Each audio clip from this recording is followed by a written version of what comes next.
Welcome to the Bridal Journey podcast. Today we're thrilled to dive into one of the most pivotal aspects of wedding planning, finding the perfect venue. To help us unravel the complexities of choosing a venue, Edward and Lee, the owners of the breathtaking Highclere Farm in Yass, New South Wales, join us. With its rich history, flexible spaces and exclusive accommodations, Highclere offers couples an unparalleled experience to create their dream wedding. Edward and Lee bring a wealth of insights as venue owners, blending their personal journeys and unique perspectives into what makes a venue truly extraordinary. In today's episode, we'll uncover Highclere's story and explore universal tips and advice for finding the perfect wedding venue. No matter what your vision, let's get started. So welcome to the podcast. Thank you. Thanks for having us. We're very excited that you're coming on the podcast today, Edward and Lee, because your venue is actually brand new, hasn't been really opened yet. So tell us a little bit more about Highclere. So Highclere is a mansion homestead.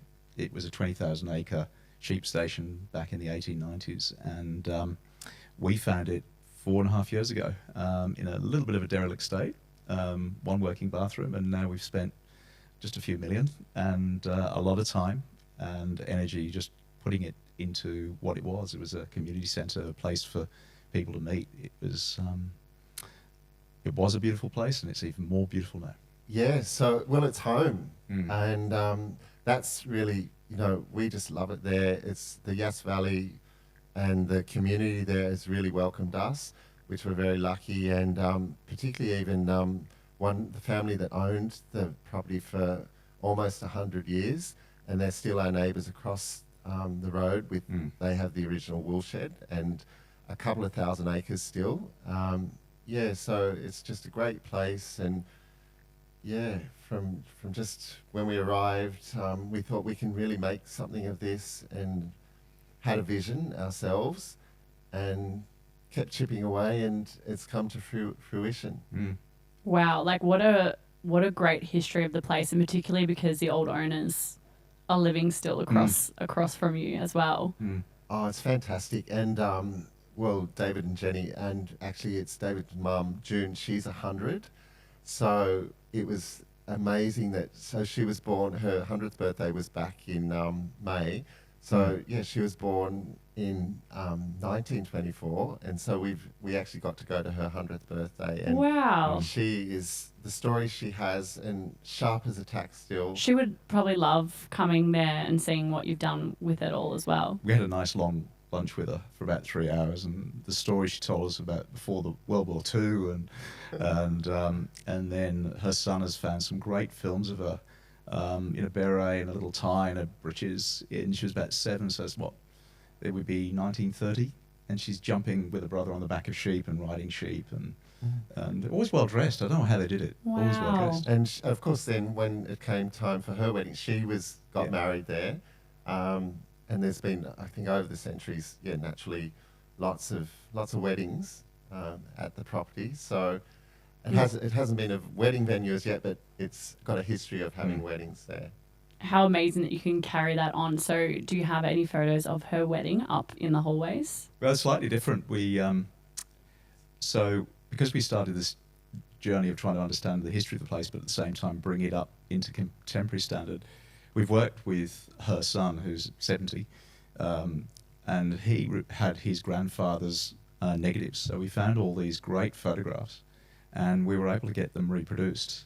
So the day they moved in 1922, which is before June was born, the lady who's 100, a big Chrysler with big round headlights, and they're all wearing breeches. And those photographs from 1922, we've taken 4, and one of Edward's contacts, who's an artist photographer, produced them at high resolution and from great 1922 photography, and we've put them up in the gallery. So there's one of June and her little brother in the rose garden. Yep.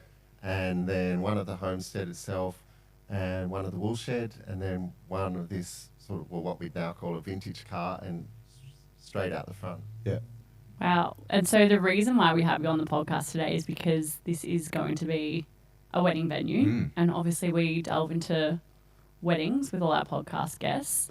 And so tell me, I described the property a bit earlier as being a Saltburn-esque type of style. I like And that. I haven't really come across, as you said, it's kind of like this farmstead mansion, as you will. I haven't come across any kind of wedding venues that are like this in Australia. Would you say that you're kind of a bit of a unique kind of property to have your wedding at? A lot of it is to do, our backgrounds were international, so both of us have lived in different places.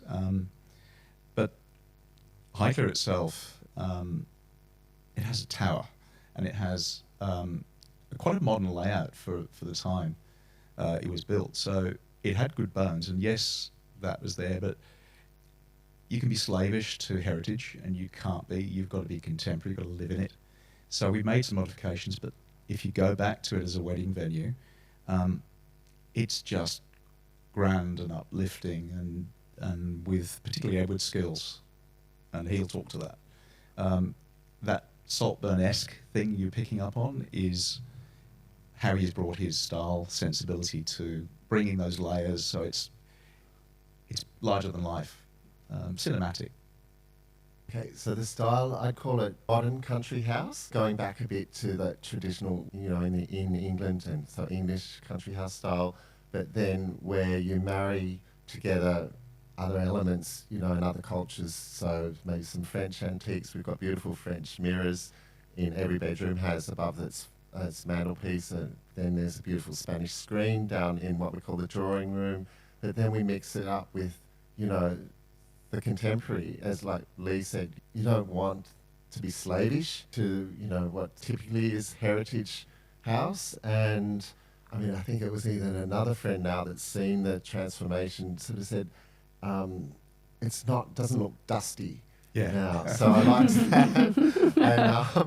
And then I think Don't like dusty. And back to when you said Saltburn, because I love that movie too, and that was this lived-in family country house, but you saw then that younger generation and having these wild parties. And we just hope that the home will lend itself to people to feel relaxed and welcome and comfortable, and to have, embarking on that journey of married life and having, a great wedding, that great destination wedding or experience, where they're actually inviting their loved ones, friends, family, and then, the couple themselves. Everyone's there for the couple as that epicenter. I describe my sensibility as very filmic, almost. So I guess my background, having, been in fashion and then transitioning then into styling and also film and TV production styling.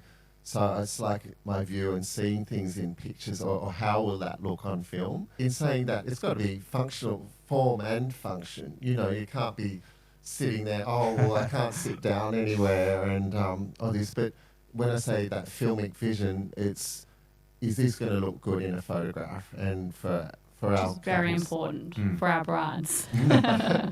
Someone previously just said they do care a lot about the photography of things. Everyone wants an aesthetically beautiful looking wedding. And so as you're a new venue and you haven't done any weddings thus far, maybe since we've released the podcast episode, but in terms of how it works with the venue, can you hire out the whole house? You can accommodate guests. Like how are you kind of packaging up a wedding at Highclere? Okay, so we describe ourselves as a private property wedding venue, so as opposed to, all-inclusive. And, so in that, I guess everything has to be brought in. Accommodation-wise, there's 10 bedrooms. The house sleeps 20, which is great for, lead up and for bridal parties and even, I guess, rehearsal dinners and things like that. Although we've... this is a new venue. We had, for 10 years prior to that, we'd done an accommodation venue in the Hunter Valley. And a lot of our experience was working with 3 heritage homesteads in the Hunter Valley who were doing weddings and doing them relatively frequently. So we were accommodation of choice to support them. But at the time, our property was too small for the wedding inquiry. So we certainly calibrated to that understanding. And when we found Highclere sitting there to be polished. The bones that it had for a private property wedding venue is that you can use many parts of it, but I think to be able to sleep 20 of your nearest and dearest or your bridal party is one thing. So accommodation on site was very important to us. But as a new venue, we're not coming in cold in terms of the understanding of what that means. So although you have to bring everything in, we've been conscious over the 4 years we've been refurbishing of the relationships we need to put in our little black book and offer that to the couple and say, look, you've got these low-hanging fruit logistics. Let's help you and offer you this contact. So the marquee, the luxury toilets, the generators and the cool rooms, those are the sorts of things that you don't want to have uncertainty about. So we're helping in that. Absolutely. Yeah. And that's really good because I think most venues don't offer that. Did the venues that you worked with previously do that? They often had, one of them had a marquee, another one had a barn or a hay shed. But generally not. I think they need those items. And if you're a destination venue and you're making decisions as a couple, we'd be conscious of the fact that a couple's going to need to know that if they choose a destination wedding and it's a private property, that it's not just a gargantuan decision. So if you want a wedding for 150 people, which we can do at our place, it's in a marquee. If you want to do a smaller, intimate wedding, it's on the Grand Terrace, or a combination of other things. But yeah, you need to know where and when those things are available. And I guess that's where people get caught out too, unless they have a wedding planner helping them guide them. But they might book a venue like yours and then not realise all the hidden costs of being like, I need a generator, external toilets, it's raining, our wedding was meant to be outside, we need to book a marquee, or I need to put a hold on the marquee and pay the deposit. So it's good to know that you kind of offer them within like hiring your venue as a wedding place as well. Yeah, people need certainty as well. It was actually one of the first planners that we reached out to came on for a site visit last week, and there was this terrible inclement weather actually was on the way, and I think something like 40, 50 mils of rain, and so that was one thing. Yeah, when she got to our place, I think it was a Thursday, when she got to ours, and of course she had a weekend wedding coming up, and this about finding that they needed a small marquee for that, and anyway, obviously she got it sorted, and it was great to meet with this person, and who we're really thinking, that we are going to work well together, and so it's got the ball rolling with us, in sort of starting and building contacts, and I guess even in this coming week as well, some of the other vendors are coming to site, so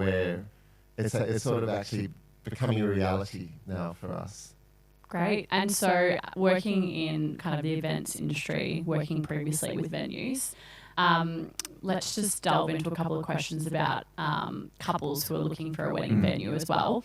So from your perspective as venue owners, what's the first thing couples should consider when starting their venue search? We know that's the number one thing you should kind of start with, locking your venue and your date. What kind of things should they kind of be considering?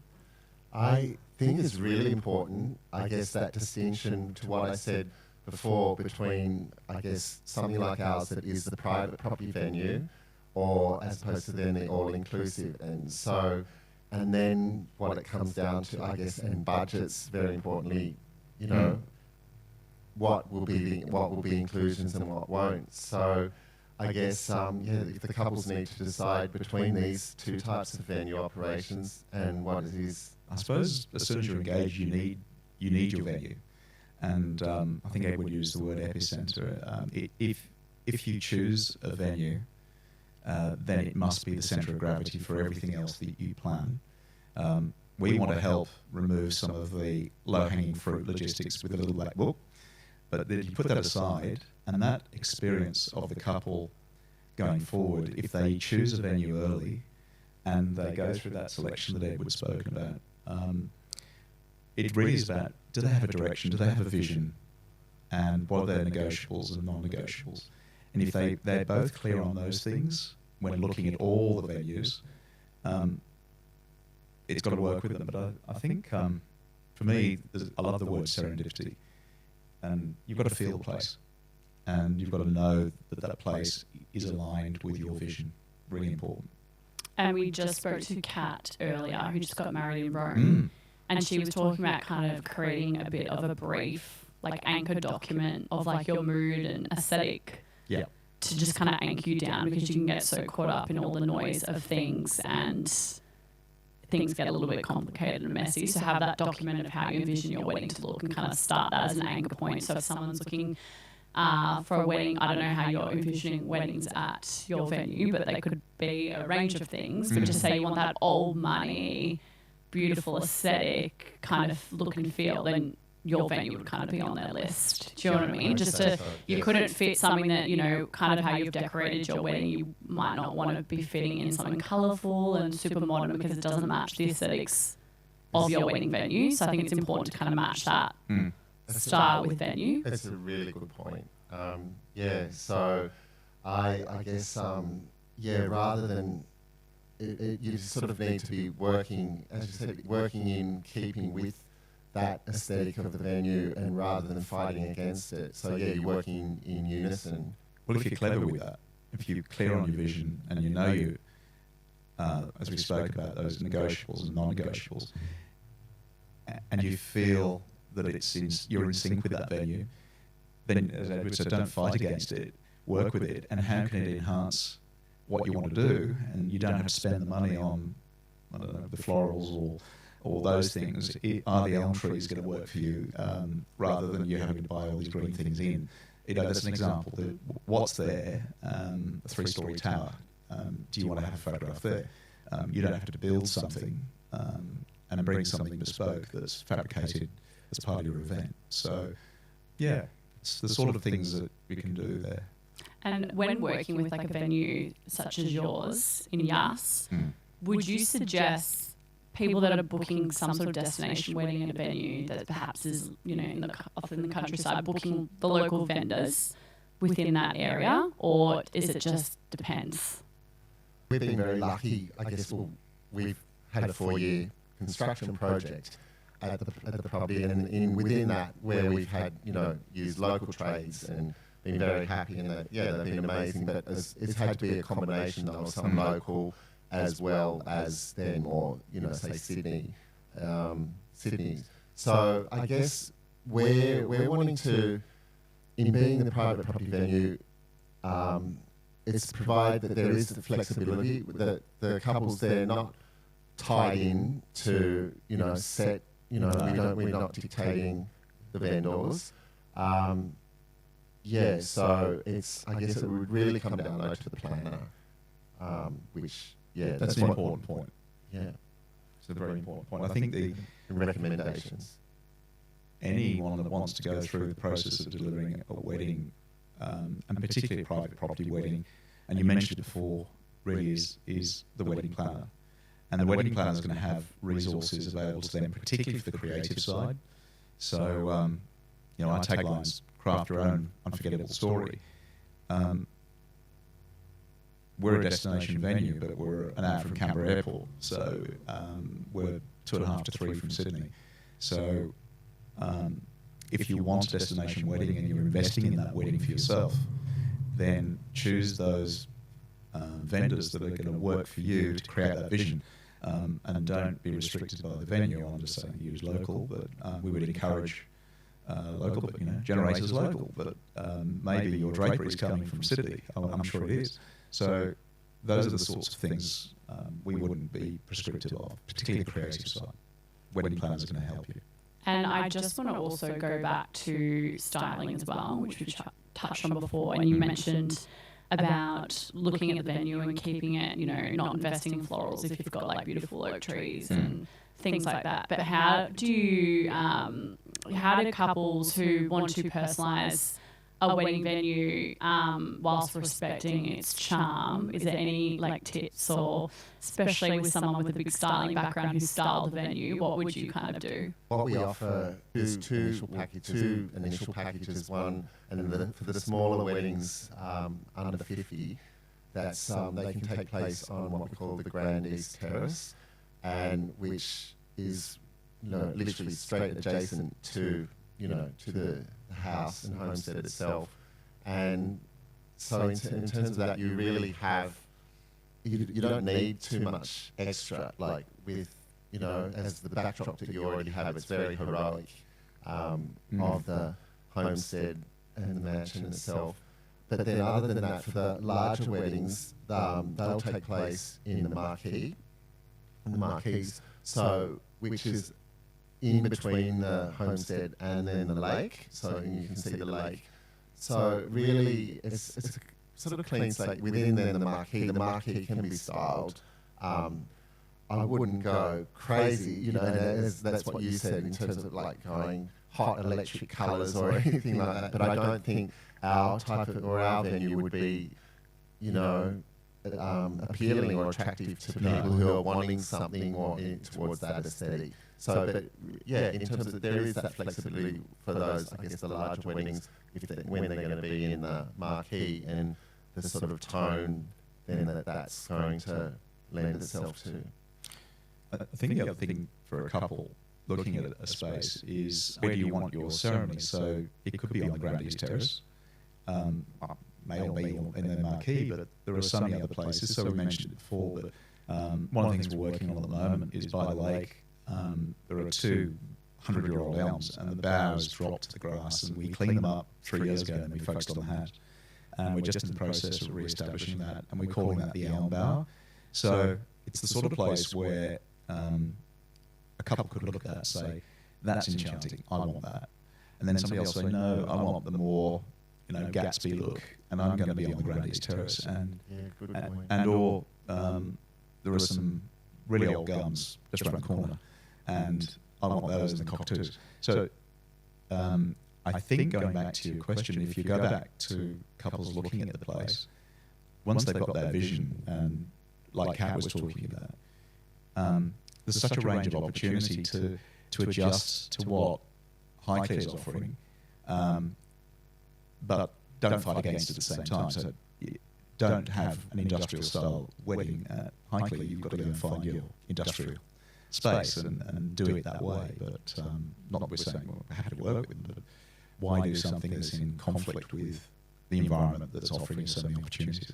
As you were just speaking then, I was picturing a ceremony with the trees and draping of like materials is really in. You could just imagine this beautiful backdrop with those beautiful trees and just like linen just draping and flowing in the wind as your backdrop. I love. There you go. I've already set people's Go wedding. Go for it. At Highclere Farm. This is it.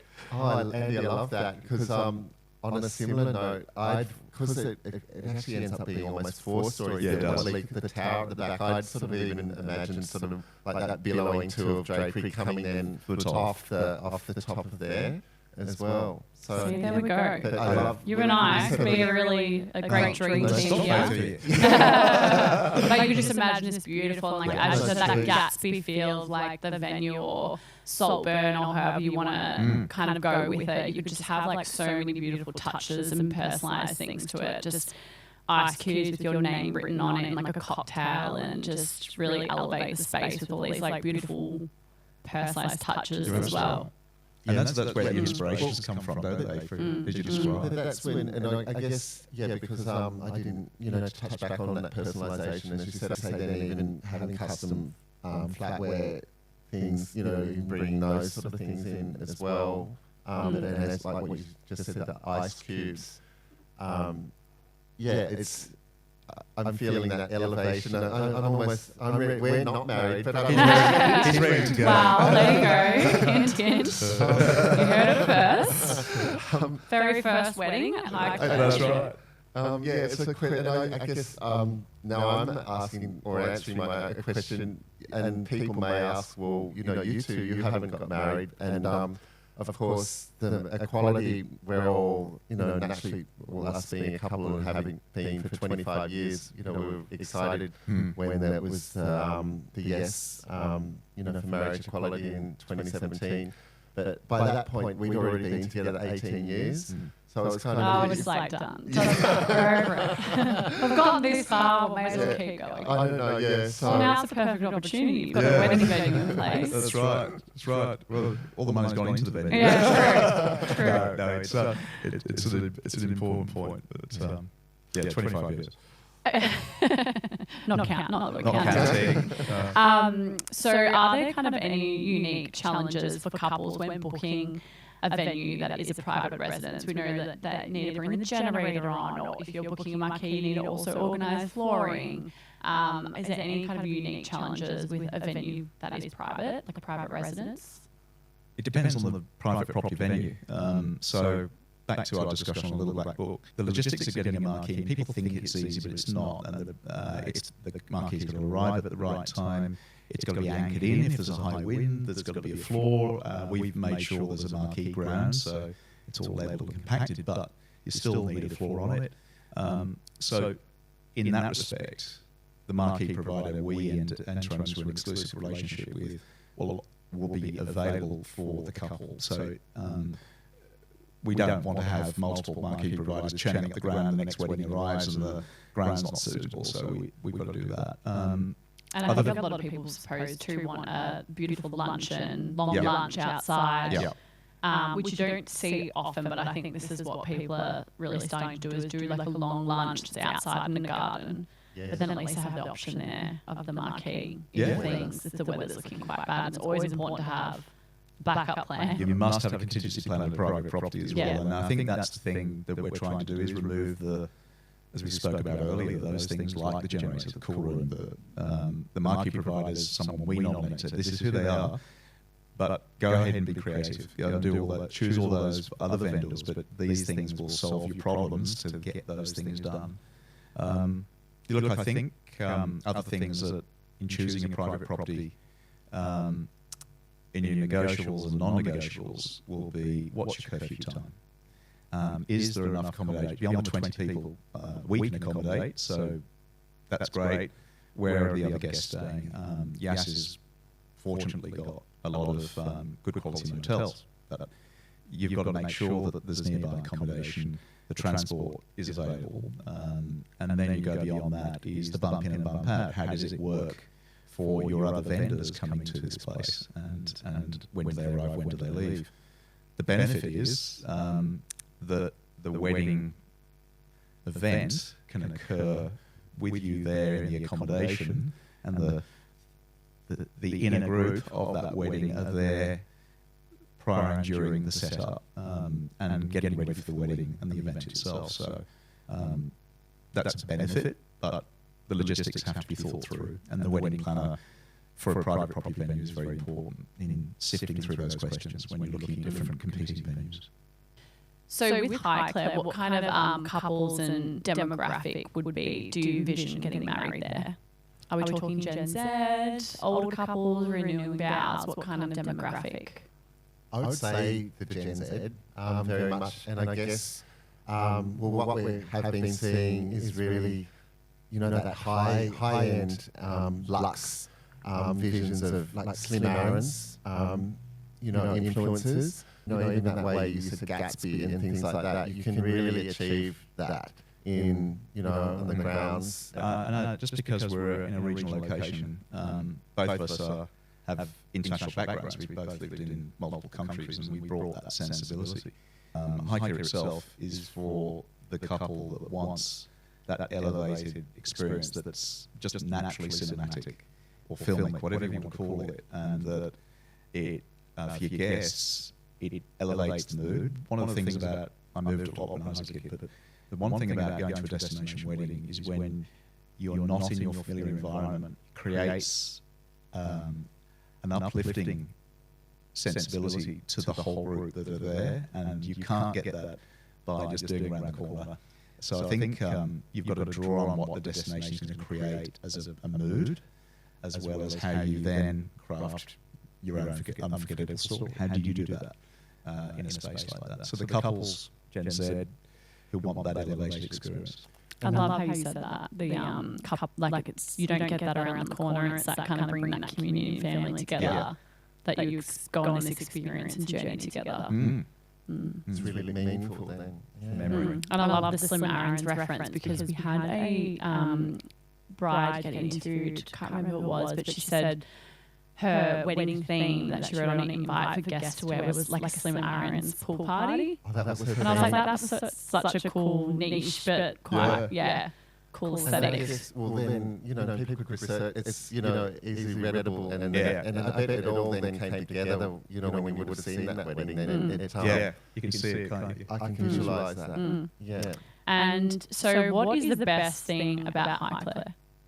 What do you love most about it, or what do you see weddings happening there? What's the best thing? We're very passionate about it, and I hope, that passion then can translate and then is felt by, the future couples, and in a way that I'd say, the venue or whatever venue you choose, it has to sing to you. And basically, of course we're biased and it's home.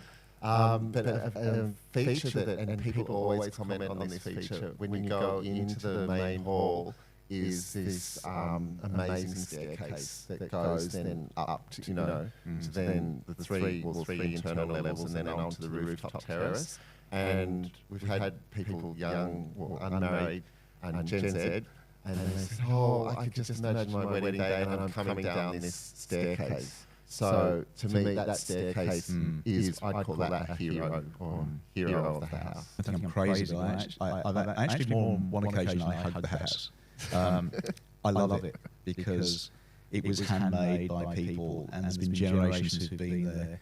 It was a place where many people lived, and when we first saw it at the end of the bushfires, looking at love, I actually felt genuinely sad for it because it was meant to be bustling and happy and maintained, and we brought that to it. But I can't describe it in any other way. You fall in love with it, and I did the day I saw it. The blackbirds and the cockatoos and everything in between, and the elm trees. I have the staircase, I have the walls, because it's just a very embracing place. It reminds me of something off a movie or notebook, or just very charming and romantic. Just it seems like such a beautiful space. And with that, I'll ask you one final question. What's your best piece of advice for couples starting their venue search? I'd say start early. Be clear on your vision. It's really repeating what we said before. Know what you want in getting that vision, and then ask the same questions from each of the venues that you speak to, and then check in with each other. Just make sure you agree those questions, check in with each other at the end of each discussion, asking those same questions of each venue, and then get a sense, Edward's word, what sings to you. Try and get a virtual tour. Just narrow it down to 3 or 4, and then go and see the ones that you've narrowed down, and keep asking those same questions. Back to your vision. Well, thank you so much, Edward and Lee. We can't wait to see this venue be brought to life in 2025 with some beautiful weddings. So we're really looking forward to seeing this big space get turned into a beautiful wedding venue. Thank you so much for coming. Oh, thanks for your time. having us. We really enjoyed it. Beautiful. Thank you. Thank you.